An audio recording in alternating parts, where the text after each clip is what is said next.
Hello everyone. आज हम कक्षा 10वीं के अध्याय 3 के बहुत ही महत्वपूर्ण प्रश्न धातु एवं अधातु में अंतर प्रश्न को डिस्कस करने जा रहे हैं।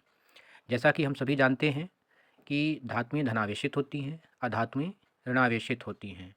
अर्थात धातुओं में इलेक्ट्रॉन को दान करने की क्षमता होती है, जबकि अधातुएं इलेक्ट्रॉन को ग्रहण करती हैं।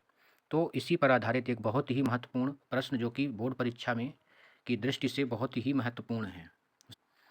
प्रश्न कुछ इस तरह से बनता है कि धातु एवं अधातु में कोई 4 अंतर लिखिए, या 5 भी हो सकते हैं। तो इस प्रश्न के उत्तर को हम डिस्कस कर। तो जैसा कि आप देख पा रहे होंगे, पहला पॉइंट, धातुएं ऊष्मा एवं विद्युत की सुचालक होती हैं।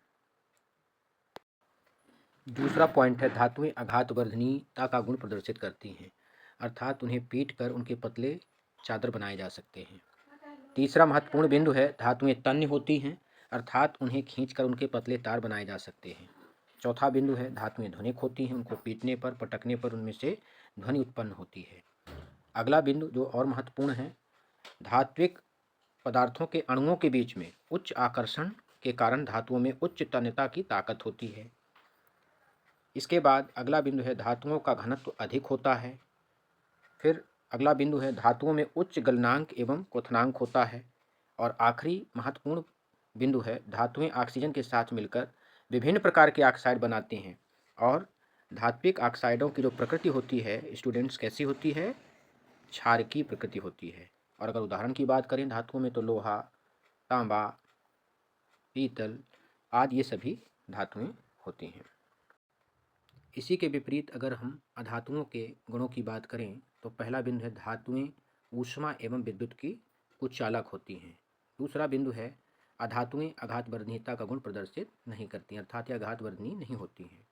तीसरा बिंदु है, धातुएं तन्य नहीं होती, अर्थात इनके पतले तार बनाए नहीं जा सकते हैं।